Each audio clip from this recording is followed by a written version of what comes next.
बैठा है और अब गीत की बारी है। और आप जानते हैं गीत इतना संवेदनशील होता है। मैं जिस कवि को बुलाना चाहता हूँ उसकी रचनात्मकता क्या, हर गीतकार की रचनात्मकता के विषय में विनम्रता के साथ में आज साहब को अपील किया।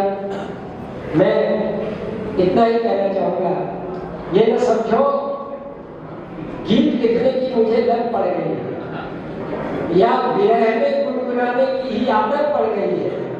मैं लिखूं या गुनगुनाऊं तो ये समझो देश को कल की जरूरत पड़ गई, देश को कल की जरूरत ऐसा व्यक्ति हमारे सामने था और शहीदों का स्मरण किया उन्होंने बड़े ढंग से। क्या दुनिया सुन ले, जब शहीद की चिता जली थी सारा गांव नहीं था, सीने पर थे घाव, पीठ पर कोई घाव नहीं था, एक घाव माथे पर भी था जो अंतिम गोली थी और जिसे देख करके शहीद की माता ये बोली थी, इसे घाव मत कहो तिलक हिंदी ने लगा दिया।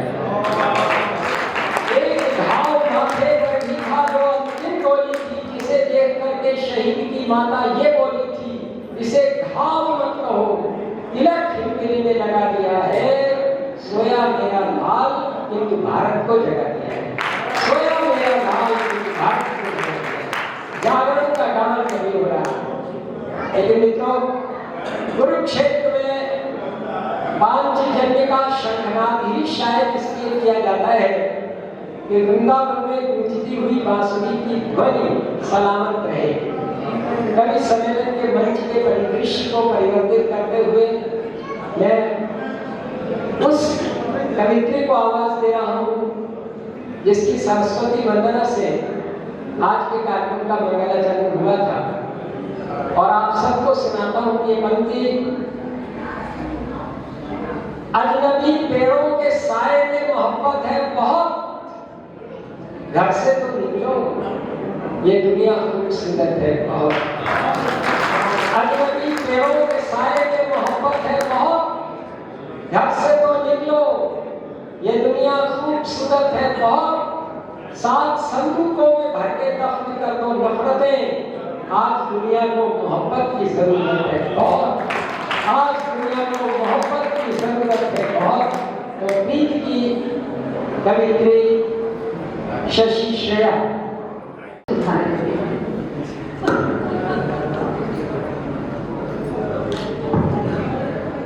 पुनः आपके मन उपस्थित हुई हूँ। ये जो हलचल है और जिस तरह से आप अभी तक के कवियों को निपटा रहे थे, मुझे बिहार की यादें भी याद आ रही थी। ऐसे मन निपटाइए, थोड़ा मन से सुन लीजिए। जितनी देर आप मन से सुनेंगे मैं उतनी देर आपके मध्य रहूंगी। पीछे तक अगर आवाज जा रही है तो एक बार तालियों से सूचित करें कि आपको हम सुनाई पड़ रहे हैं।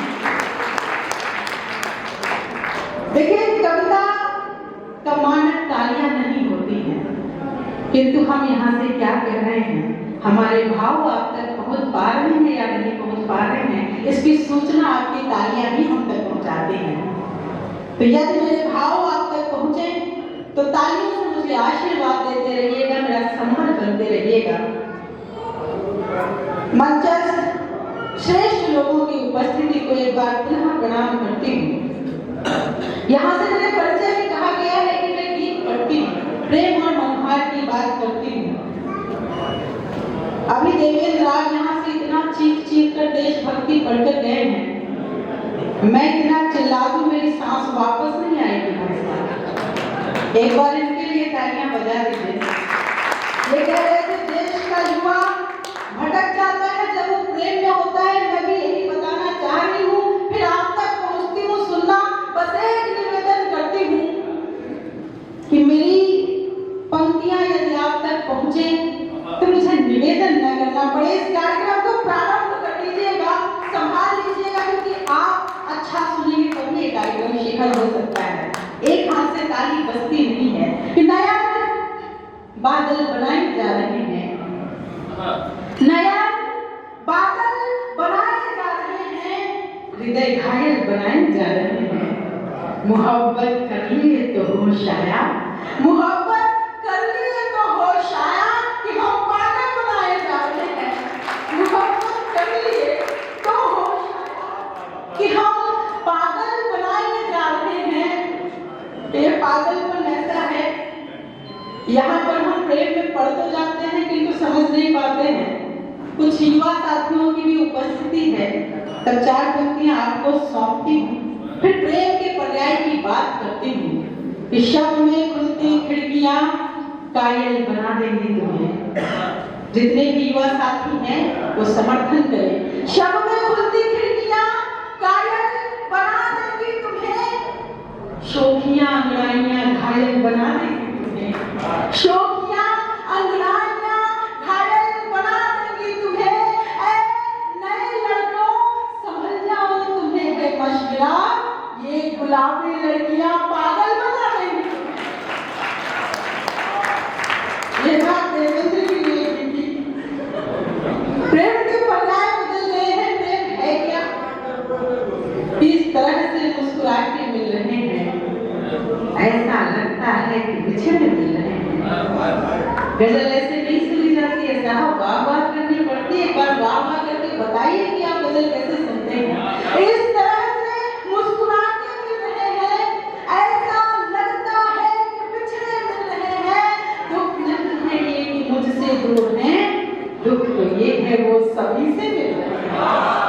दुख तो ये है, अब मुझे विश्वास हो चला है कि आप बड़े मन से सुनने वाले हैं। दुख तो ये है वो सभी से मिल रहे हैं। वो है जो कि मिलकर खुश नहीं है, एक वो है जो कि मिलकर खुश नहीं है, एक हम हैं उनसे हंस के मिल रहे हैं। एक हम हैं उनसे हंस के मिल रहे हैं। और हम साहित्यकारों की पीड़ा क्या है, इनका दीदी सुनिएगा कि तुम हो कि पैसे का टुकड़ा गा रहे हो, तुम हो कि पैसे का टुकड़ा गा रहे हो, तुम हो कि पैसे का टुकड़ा गा रहे हो। हमको तुम गाने के पैसे मिल रहे हैं।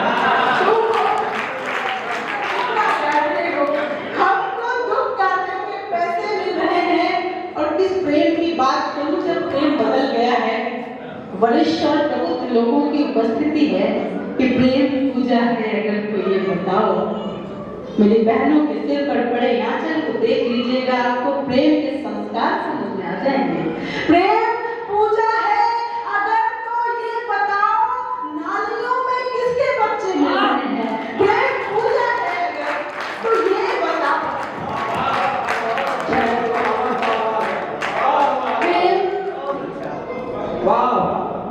कविता के आचार्य का यदि विश्वास मिल जाए, यदि उनका आशीर्वाद मिल जाए तो मुझे ऐसा लगता है कि शायद मैंने कुछ अच्छा लिख दिया होगा।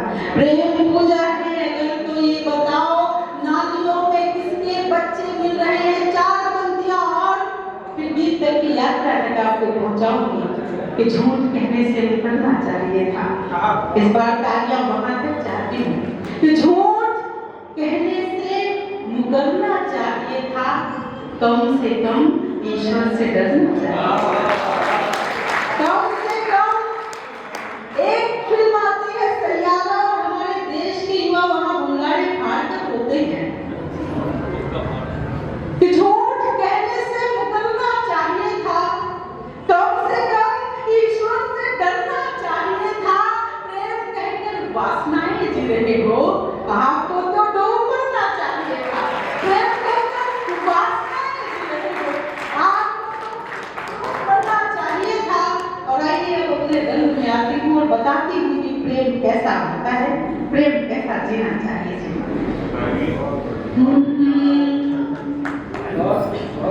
कि बंजरों में भी चमन सी नमी बनाता है, बंजरों में भी चमन सी नमी बनाता है, मरुथली राग को शबनमी बनाता है। नफरतों ने तो यहाँ सरहदें उठाई है, नफरतों ने तो यहाँ सरहदें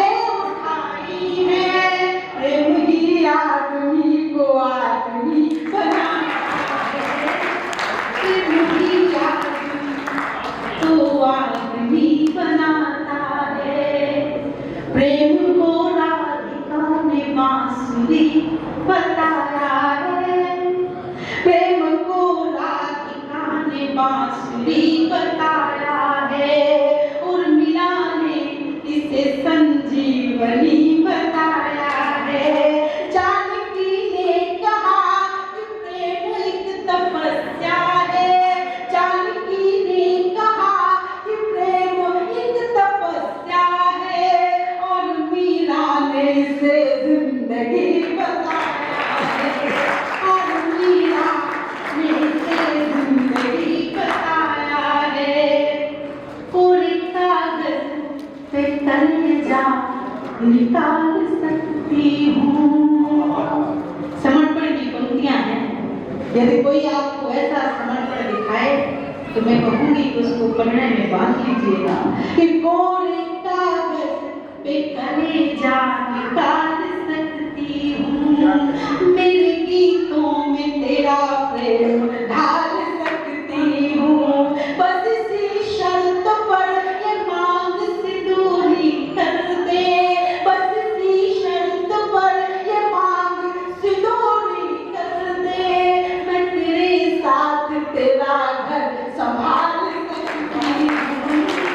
मैं तेरे साथ तेरा घर संभाल सकती हूँ।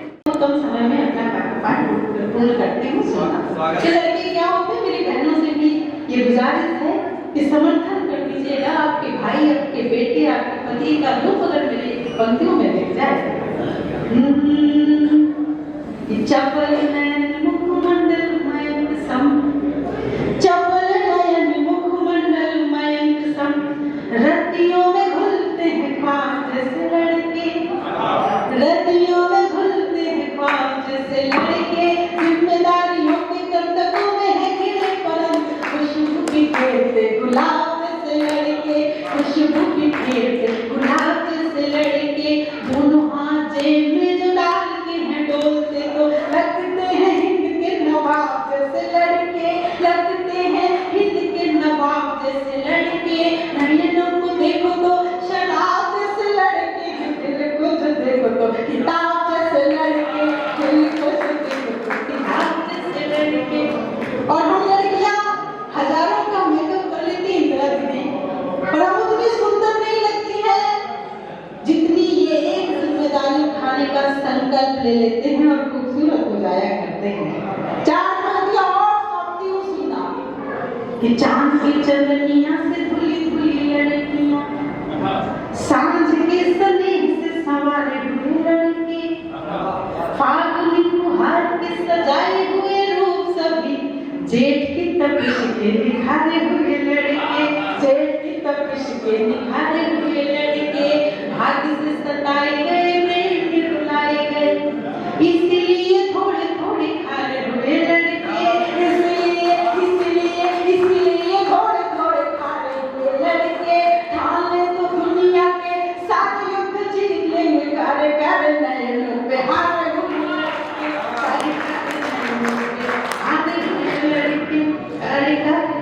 ये छिबरा मुंह में ही हो सकता है कि प्रशंसा पुरुष की हो रही हो और माला एक बहन लेकर आ जाए।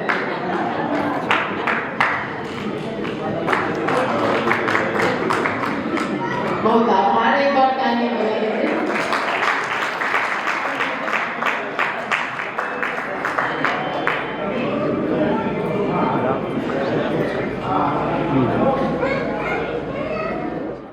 आइए मैं वहीं से जुड़ती हूँ जहाँ से मैंने छोड़ा था।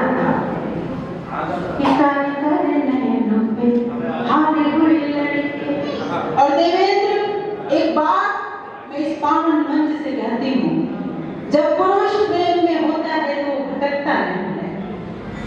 एक पुरुष जब प्रेम में हुआ तो विरह में ऐसे रोया कि पशु पक्षी और लताओं से लिपट कर पूछा, हे श्रेणी तुम देखी सीता मृग। पुरुष कैसे आवारा हो सकता है प्रेम में? कि प्रेम में जो देखते हैं पग किसी राधिका, प्रेम में जो देखते हैं पग किसी राधिका के, उस पल यमुना का तीर होते लड़के। क्षण भर को जो हाथ छूट जाए जानकी का, राघव की तरह अधीर होते लड़के। राघव की तरह अधीर होते लड़के। पुरुषत्व धारण तो धार ले हिमालय सा, हृदय से नर्मदा का नीर होते लड़के। हृदय से नर्मदा का नीर होते लड़के।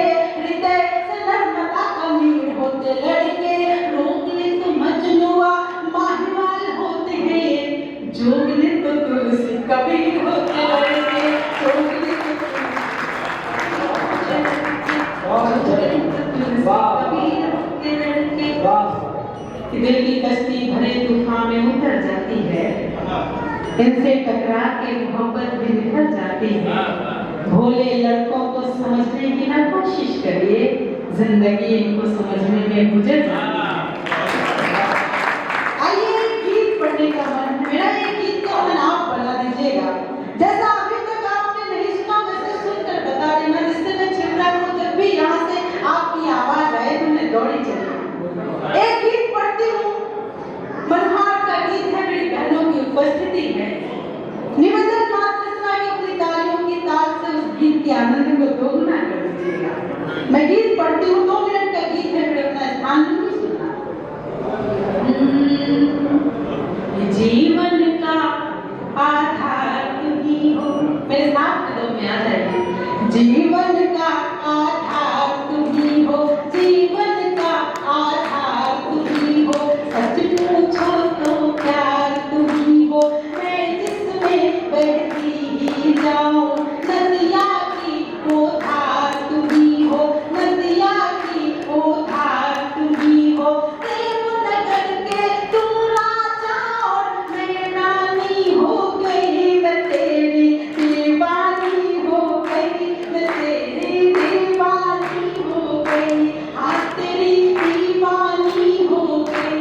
वास्तव में आप जीत लेते हो मन को कि तुम आओ तो नैनों के दीपक देहरी पर बारूं, तुम आओ तो नैनों के दीपक देहरी पर बारूं, सांझ ढले तक खिड़की पर बैठूं और राह निहारूं, सांसों की एक थाल सजाऊं, पुष्प प्रीत के रखूं, नेत्र नीर से पग धोऊं, अधरों से नजर उतारूं, धड़कन की रफ्तार तुम ही हो, पायल की झनकार तुम ही हो, अरमानों के शीश महल में झंकृत मन के तार तुम ही हो, जब से तुमको जाना खुद से अनजानी हो गई, मैं तेरी दीवानी हो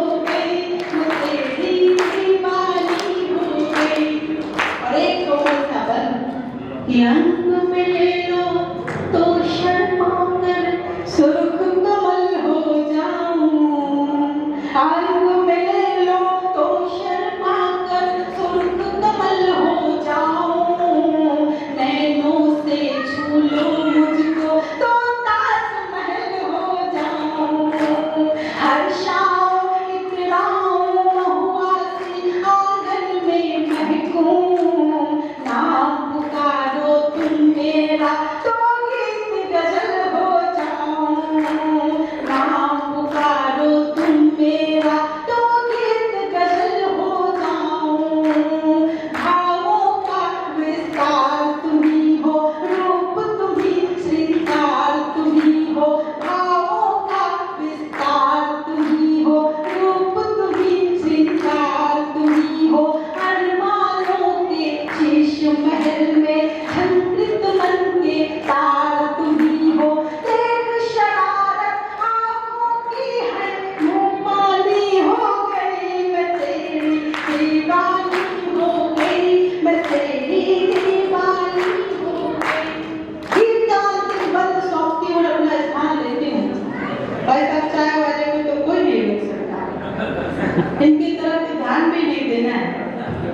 गीत का अंतिम बंद और उस वचन की बात करती हूँ जो हम स्त्रियों को चाहिए होता है कि आए हो जीवन में तो अब दूर कभी मत जाना, आए हो जीवन में तो अब दूर कभी मत जाना, जब तक है अस्तित्व मेरा तब तक तुम साथ निभाना, मैं राधा सी प्रेम की पावनता उर में धर लूंगी, तुम अपना सर्वस्व सौंप कर कृष्ण बने बन जाना।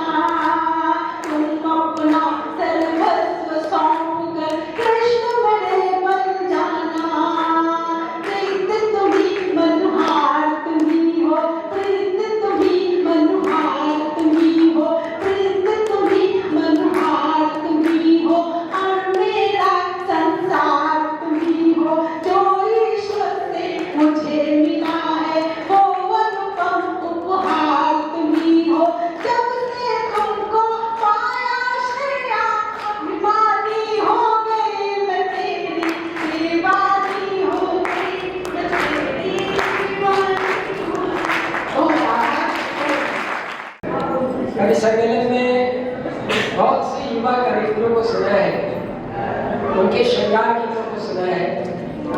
अक्सर ऐसा लगता रहता है कि वो श्रृंगार गीत सुनाती हैं जैसे वो शराब में डूबे हुए कागजों को इधर उधर उड़ा रही हो।